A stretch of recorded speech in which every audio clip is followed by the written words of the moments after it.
नमस्कार, आप देख रहे हैं आज तक। मैं हूं आपके साथ नवजोत रंधावा। उत्तर भारत के कई शहरों में शीतलहर ने लोगों को पस्त कर रखा है। कहीं कोहरा है, मुसीबत बनकर खड़ा है, तो कहीं शीतलहर की वजह से लोग परेशान हैं। वैसे दिल्ली और एनसीआर की बात करें तो थोड़ी राहत जरूर आज लोगों को कोहरे से मिली होगी, क्योंकि कल के कंपैरिजन में अगर आज की सुबह देखी जाए तो कोहरा थोड़ा छटा हुआ नजर आया। कड़ाके की ठंड से अभी फिलहाल कोई राहत नहीं है।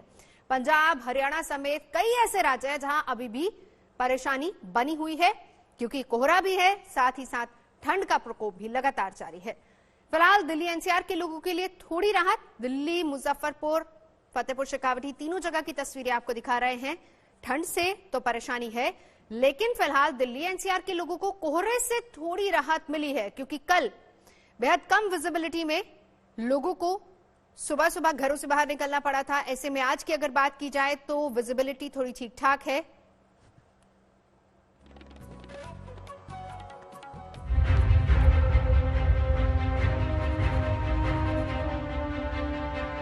कोहरे और ठंड का मिजाज बदला बदला सा है। दिल्ली और एनसीआर में कोहरा तो मानो आंख मिचौली खेल रहा है। देर रात कोहरे की मोटी परत में लिपट गया दिल्ली एनसीआर। धुंध इतनी थी कि गाड़ियों की आवाजाही में मुश्किलें आ रही थीं। यमुना एक्सप्रेसवे की ये तस्वीरें उसी संकट की गवाही दे रही हैं, जहां पुलिस वाले ट्रैफिक के हालात पर नजर रखते रहे ताकि ये कोहरा सजा न बन जाए। धीरे धीरे ले जाओ गाड़ी, ठीक है भैया। बीती रात की धुंध की ये तस्वीरें दिल्ली के गाजीपुर इलाके की हैं, जहां कोहरे का संकट सड़कों पर दिख रहा था। लेकिन सुबह होते ही कोहरे का तेवर नरम पड़ा, धुंध में कमी आई। जो संकट रात को सड़कों पर दिख रहा था वो घट गया।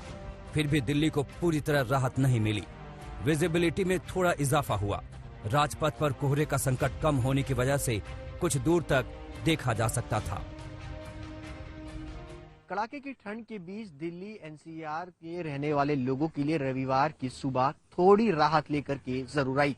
पिछले कई दिनों से जिस तरीके से दिल्ली एनसीआर में घने कोहरे की चादर जो है वो छाई हुई थी, रविवार के दिन उससे लोगों को राहत मिली है। विजिबिलिटी की अगर बात करें तो सुबह के वक्त राजपथ पर विजिबिलिटी जो है वो 500 मीटर जो है वो दर्ज की गई है। कोहरे ने राजधानी को थोड़ी राहत दी है तो ठंड का सितम भी कम हुआ है। मौसम विभाग ने 2 दिन पहले ही अलर्ट किया था कि फिलहाल दिल्ली और एनसीआर को थोड़ी राहत मिलेगी, क्योंकि वेस्टर्न डिस्टर्बेंस गुजर चुका है। अब दिल्ली में पारा पहले से बेहतर स्थिति में है। ठंड से थोड़ी राहत मिली है। आज सुबह का न्यूनतम तापमान राजधानी के पालम में 7.4 डिग्री रिकॉर्ड किया गया। साल की शुरुआत से लेकर के साल के दूसरे हफ्ते तक दिल्ली का तापमान जिस तरीके से 1 डिग्री तक पहुंच गया था, उससे आज राहत जरूर मिली है। सुबह के वक्त दिल्ली के अंदर न्यूनतम तापमान 7.4 डिग्री जो है वो दर्ज किया गया है। मौसम विभाग की माने तो अगले 2 से 3 दिन तक मौसम में जिस तरीके से लगातार गलन वाली ठंड देखने को मिल रही थी, उससे राहत मिलेगी और मौसम में अच्छी खासी बढ़त जो है वो देखने को मिलेगी। 2 दिन पहले तक दिल्ली पर पारे का टॉर्चर दिख रहा था, लेकिन आज हालात सुधरते ही लोग सड़कों पर निकले हैं। राजपथ पर सुबह जॉगिंग करने वाली भीड़ बढ़ी है। इन सब के बीच 26 जनवरी के परेड का रिहर्सल भी शुरू हो गया है। राजधानी दिल्ली में राजपथ पर गणतंत्र दिवस समारोह की तैयारियां जो है वो जोरों पर है। इस वक्त हम मौजूद है राजपथ पर। तस्वीरें आपको दिखाना चाहेंगे कि गणतंत्र दिवस इसमें महज 10 दिन बचे हैं और इसको लेकर के तैयारियां जो है वो जोरों पर है। कड़ाके की ठंड में तमाम जो फोर्सेज हैं वो राजपथ पर इंडिया गेट की तरफ का जो पूरा पैच है वहां पर परेड रिहर्सल करती हुई फिलहाल जो है वो नजर आ रही है। दिल्ली और एनसीआर में भले ही राहत महसूस की जा रही हो, लेकिन उत्तर भारत के अन्य शहरों में सर्दी का सितम कम होता नहीं दिख रहा। आज भी हरियाणा, चंडीगढ़, पूर्वी यूपी, बिहार और असम में घना कोहरा है। बीती रात पटियाला और बरेली में विजिबिलिटी 25 मीटर तक हो गई। वहीं चंडीगढ़, बहराइच और गया में ये 50 मीटर तक दर्ज किया गया, जबकि दिल्ली, लखनऊ और गुवाहाटी में 200 मीटर विजिबिलिटी रिकॉर्ड हुई। मौसम विभाग का अनुमान है कि दिल्ली और आसपास के इलाकों में सोमवार तक पूर्वी हवाओं का असर दिखेगा, यानी तापमान में इजाफा होगा। सर्दी के सितम से थोड़ी राहत मिलेगी, लेकिन कोहरे की मुसीबत अभी बरकरार रहेगी। सुशांत मेहरा, दिल्ली आज तक। तो चलिए मौसम का हाल क्या है फिलहाल जानने के लिए चलेंगे सीधा आशुतोष मेरे से अभी दिल्ली से मौजूद है। कुमार अभिषेक लखनऊ से जुड़ चुके हैं। आशुतोष, ठंड हालांकि काफी है लेकिन मौसम विभाग की जो चेतावनी वो भी बहुत डरा देती है कि आने वाले 5-6 दिन और ठंड बढ़ेगी, कोहरा बहुत ज्यादा होगा। लेकिन शनिवार के कंपैरेटिव अगर आज रविवार की सुबह की बात कर रहे हैं, 9 बजे का वक्त है, कैसा मौसम है बाहर का? 8 डिग्री है। फोन में जब अभी भी चेक किया और थोड़ी देर पहले घर से निकलने में यहाँ तक आने का जो सफर था, मतलब हाथों की उंगलियां जो है वो जम चुकी हैं। और 8 डिग्री तापमान बहुत ज्यादा नहीं होता है और हवा जो है, विंड स्पीड है तो और ज्यादा दिक्कतें हैं। ये देखिए राष्ट्रीय ध्वज जिस तरह फहरा रहा है, पता चल रहा है कि ये जो विंड स्पीड है ये और मुश्किल बढ़ा रही है। हालांकि राहत की बात इसीलिए क्योंकि कोहरे का कहर फिर शुरू हुआ है, जाहिर है उससे दूसरी मुश्किलें बढ़ेंगी। ट्रेनें लेट हो रही हैं, आज भी कई सारी ट्रेनों की लिस्ट आई है जो फिलहाल देरी से चल रही हैं। तो ठंड जो है फिलहाल जो दिल्ली का जो मामला है, यहाँ पर पारा थोड़ा ऊपर रहेगा, 7 से 8 डिग्री न्यूनतम तापमान जो है उसमें भी गिरावट हुई है। उसके अलावा जो बाकी के उत्तर के राज्य, हरियाणा हो, पंजाब हो, हिमाचल हो, ये वाले जो इलाके हैं यहाँ पर फिलहाल ठंड से कोई राहत नहीं मिलेगी। उस बीच ये भी देखना होगा कि यहीं दिल्ली की सीमाओं पर हजारों की संख्या में किसान बैठे हैं, जिसमें बच्चे हैं, महिलाएं हैं, बुजुर्ग हैं। मौसम की मार उन पर भी बहुत ज्यादा पड़ सकती है क्योंकि उनके पास तो कोई परमानेंट ठिकाना तो है नहीं, ट्रैक्टर में बैठे हुए हैं, जहाँ जैसे तैसे टेंट में रह रहे हैं। फिलहाल जाहिर है मुश्किल अभी जो मौसम की है वो 2-3 दिन बनी रहेगी। नवजोत, बिल्कुल ठंड हालांकि काफी ज्यादा 8 डिग्री जैसे कि आप बता रहे कि टेम्परेचर है बाहर का, यानी महसूस बहुत ज्यादा, फील लाइक उससे भी कम हो सकता है। इस बीच हम आपको ये भी बता दें कि मौसम विभाग भी लगातार ये कह रहा है कि उत्तर भारत में कोहरे का संकट फिलहाल टला नहीं, जो तो आज की रात को आप फिलहाल सिर्फ और सिर्फ फौरी राहत ही मानिए। हम आपको दिखाते हैं कैसे उत्तर भारत में कोहरे का संकट लगातार बरकरार है। देखिए ये जो पूरा इलाका है उत्तर भारत का, पहाड़ों पर एक तरफ बर्फबारी हो रही है जिसका असर सीधा मैदानी इलाकों पर, जहां पर आशुतोष भी अभी बता रहे थे कि अगर पंजाब की बात करें जो कि very close to Himachal Pradesh है, इसके अलावा अगर हरियाणा की भी बात करें तो वहां पर उस बर्फबारी का असर देखने को मिलेगा। ठंड बहुत ज्यादा है, कोहरे की चादर से दिल्ली एनसीआर लिपटा हुआ था लेकिन आज थोड़ी सी राहत है, हल्की राहत है। उधर दूसरी तरफ अगर उत्तराखंड के पहाड़ों की भी बात करें तो वहां भी जमकर बर्फबारी हो रही है और उसका असर उत्तर प्रदेश पर भी देखने को मिल रहा है। जरा चलेंगे सीधा, कुमार अभिषेक हमारे साथ मौजूद है। अभिषेक, कैसा मौसम वहां का? नवजोत, पहले हम आपको सीधे मौसम ही दिखा देते हैं। देखिए हमारे चारों तरफ जो लखनऊ का दृश्य है वो देखिए, घना कोहरा चारों तरफ फैला हुआ है। सुबह से कोहरे का असर ये कि हाथ को हाथ नहीं दिख रहा था, लेकिन अब थोड़ा कोहरा कम हुआ है। जो विजिबिलिटी है वो 50 से 200 मीटर के आसपास रहने की उम्मीद है। जो ठंड है वो 7 जो है मिनिमम टेम्परेचर है इस वक्त, और गलन काफी ज्यादा है, हवा में गलन है। लोग लेकिन इस वक्त आप देख सकते हैं कि चारों तरफ निकल के दिखाई दे रहे हैं, लेकिन जो पश्चिमी उत्तर प्रदेश का इलाका है जहां पर पहाड़ों से सटता हुआ इलाका है, तराई है, उन इलाकों में ठंड बेहद ही ज्यादा है। तो ये लखनऊ का दृश्य है। सुबह से सूर्य के दर्शन नहीं हुए हैं और आने वाले दिनों में भी कई दिनों तक ऐसे ही ठंड रहने की उम्मीद है और साथ साथ कोहरा और घना हो सकता है। बिल्कुल, मौसम विभाग भी बिल्कुल यही कह रहा है। आशुतोष दिल्ली से और कुमार अभिषेक लखनऊ की तस्वीरें हमें लगातार दिखा रहे हैं। इस बीच हम आपको ये भी बताएं कि ठंड का असर कितना है, क्योंकि पहाड़ों पर जबरदस्त बर्फबारी हो रही है। श्रीनगर की अगर बात करें तो ठंड आज वहां पर जबरदस्त है और बीती रात तापमान -7.6 डिग्री रिकॉर्ड किया गया है। और पूरी जानकारी अशरफ वानी लेकर आए हैं हमारे सहयोगी। कश्मीर घाटी में लगातार ठंड का प्रकोप जारी है।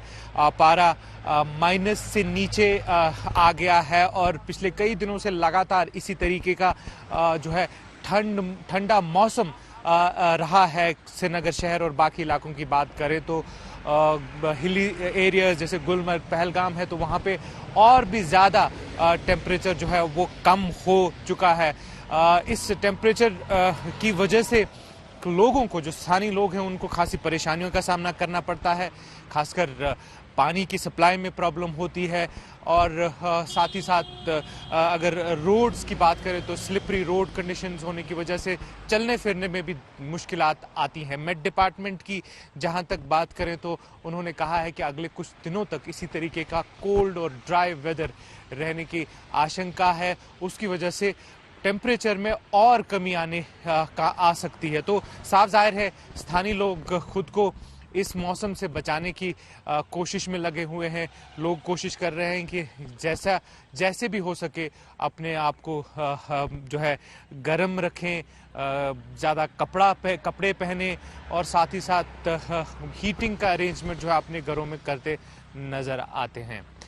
कैमरामैन तारिक के साथ शुजाउल हक, श्रीनगर, आज तक। शुजाउल हक की रिपोर्ट आपको हम दिखा रहे थे, लेकिन अब हम आपको अशरफ आनी की रिपोर्ट भी दिखाएंगे, क्योंकि ठंड और बर्फबारी, खासतौर पर अगर पहाड़ी इलाकों की बात करें, जम्मू और कश्मीर के इलाकों की बात करें जहां पर बर्फबारी लगातार हो रही है, ऐसे में परेशानी एक तरफ, लेकिन दूसरी तरफ विंटर स्पोर्ट्स का क्रेज लोगों में जबरदस्त देखा जा रहा है। जरा अशरफ की रिपोर्ट देखिए। भले ही कड़ाके की ठंड में लद्दाख में लाख सारे नुकसान और दिक्कतें हो, लेकिन एक फायदा जरूर है। ये आइस रिंक जो आप यहाँ पर देख रहे हैं, इस तरह की कई सारी आइस रिंक्स लद्दाख के हर इलाके में कुदरती तौर पर हर साल बन जाती है जाड़े के महीनों के दौरान। और यहाँ पर इन छोटे बच्चों के साथ साथ बड़े भी इस जमे हुए बर्फ का मजा लेते हैं। दरअसल अगर हम लद्दाख की बात करें, जितने भी राष्ट्रीय स्तर के खिलाड़ी हैं, चाहे वो नेशनल हॉकी टीम में हो या फिर दूसरे जो आइस स्कीइंग के खिलाड़ी हो, लद्दाख से इसीलिए आते हैं क्योंकि उन्हें वो वातावरण मिलता है जहां पर विंटर स्पोर्ट्स के लिए बिन मांगी मुराद उन्हें अपने आप मिल जाती है। हमारे साथ एक खिलाड़ी आइस हॉकी खिलाड़ी हैं, आपका नाम? दुर्जे जी, आप मुझे ये बताइए क्या फायदा है ठंड की? लाखों तो नुकसान है, फायदा क्या है? फायदा अपना खास तौर में शरीर के लिए है। क्या चीज़? तो यहाँ पे हम स्केट करेगा तो हमारा बॉडी फिट रहेगा, और भाई फिजिकली मेंटली सब फिट रहेगा। विंटर में हमें यहाँ पे सिर्फ आइस स्केट ही है खेलने के लिए, जो विंटर स्पोर्ट वो अपना फिजिकल के लिए अच्छा है। तो यहाँ पर हम देख रहे हैं बहुत भीड़ है। क्या सभी लोगों को अब शौक हो गया है, वो विंटर स्पोर्ट्स में हिस्सा लेते हैं, आइस स्कीइंग करते हैं, आइस हॉकी खेलते हैं? सभी लोग नहीं खेलता है अभी। यहाँ से पहले यहाँ पे ग्राउंड पे आते हैं, फिर प्रैक्टिस करते हैं, फिर इसके बाद थोड़ा प्रैक्टिस अच्छा करके पूरा खेल सकता है। फिर इसके बाद आप आइस हॉकी खेलते हैं?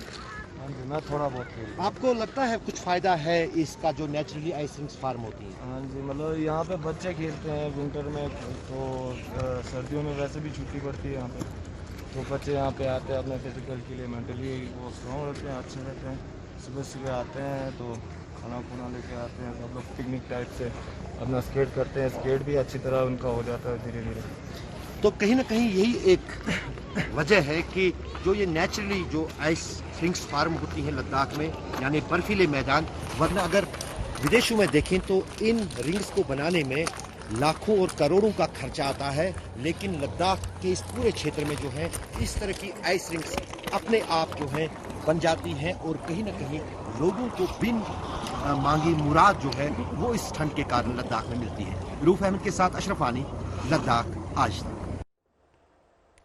तो ठंड लगातार लोगों को परेशान कर रही है, कोहरे का प्रकोप एक तरफ है और ट्रैफिक की रफ्तार भी थम सी गई है। कोहरे की वजह से लोगों को मुश्किलों का सामना भी करना पड़ रहा है। आम लोगों को इस हाड़ कपाने वाली ठंड से बचने के लिए आग और चाय का ही सहारा है। माना यह जा रहा है कि आने वाले कुछ समय तक ठंड इसी तरीके से 3rd डिग्री से टॉर्चर करेगी। फिलहाल निजात मिलती नजर नहीं आ रही, क्योंकि मौसम विभाग ने कहा है कि कम से कम 4 से 5 दिन इसी तरह की ठंड पड़ सकती है उत्तर भारत में। कानपुर की तस्वीरें देखिए, नोएडा की तस्वीरें देखिए। कानपुर में कोहरा एक तरीके से छाया हुआ है। अभिषेक भी अभी पूरी ये रिपोर्ट भी दिखा रहे थे, जानकारी भी दे रहे थे वहां से किस तरीके से उत्तर प्रदेश के बहुत से ऐसे इलाके हैं जहां पर अभी भी कोहरा है। नोएडा की तस्वीरें, कुछ ऐसे इलाके जहां पर कोहरा भी है, लेकिन कई इलाके ऐसे भी जहां पर आज फिलहाल थोड़ी राहत जरूर मिली है, कोहरा थोड़ा छटा है। तो देश को जहां कोहरे की समस्या से दो चार होना पड़ रहा है, वहीं विदेशों में जबरदस्त बर्फबारी हो रही है। अब आपको तस्वीरें दिखाते हैं स्विट्जरलैंड की, रूस की, ब्रिटेन की, फ्रांस की, तमाम ऐसे इलाके जहां पर जमकर बर्फ पड़ रही है।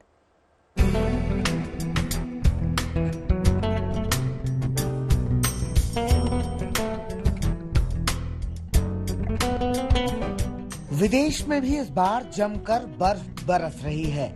मॉस्को, पेरिस, मैड्रिड को जोरदार बर्फबारी का सामना करना पड़ रहा है, लेकिन इस बर्फबारी का सबसे खूबसूरत नजारा स्विट्जरलैंड के ज्यूरिच में देखने को मिला।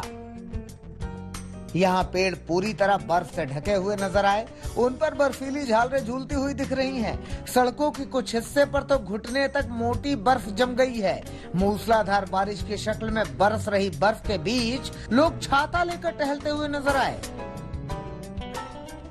लेकिन रोजमर्रा से जूझने वालों के लिए जूरिच की यह खूबसूरती मुसीबतों का पहाड़ लेकर आई है। सड़कों पर बिछी मोटी बर्फीली परत ने रफ्तार पर रोक लगा दी। गाड़ियों के पहिए जाम हो गए। बर्फ में फंसी गाड़ियों को निकालने में सर्दी के सितम के बीच भी लोगों के पसीने छूट गए। बर्फीला बोझ ना सह पाने की सूरत में दरख्तों की शाखें भी टूट गईं। लेकिन इन दुश्वारियों के बीच भी जूरिच की यह सर्द सफेद रंगत लोगों को लुभा रही है। सैलानियों के साथ परिंदे भी इस खुशनुमा मौसम का लुत्फ उठा रहे हैं। रूस की राजधानी मॉस्को का बर्फबारी से बुरा हाल है। मॉस्को को लगातार तीसरे दिन भारी बर्फबारी का सामना करना पड़ा है। सड़कें बर्फ की मोटी परत से पट गई हैं और हर तरफ फिसलन बढ़ गई है। मॉस्को में सड़कों पर जमा बर्फ हटाने के लिए मशीनों का सहारा लिया जा रहा है। कहीं कहीं पर बर्फ हटाने के लिए मैन पावर का भी इस्तेमाल किया जा रहा है। बर्फबारी से समूचे मॉस्को पर सफेद रंग चढ़ा हुआ नजर आ रहा है। हालांकि मौसम के सर्द मिजाज का लुत्फ उठाने वालों की कमी नहीं है। वो बाहर निकलकर जमकर मौज मस्ती कर रहे हैं।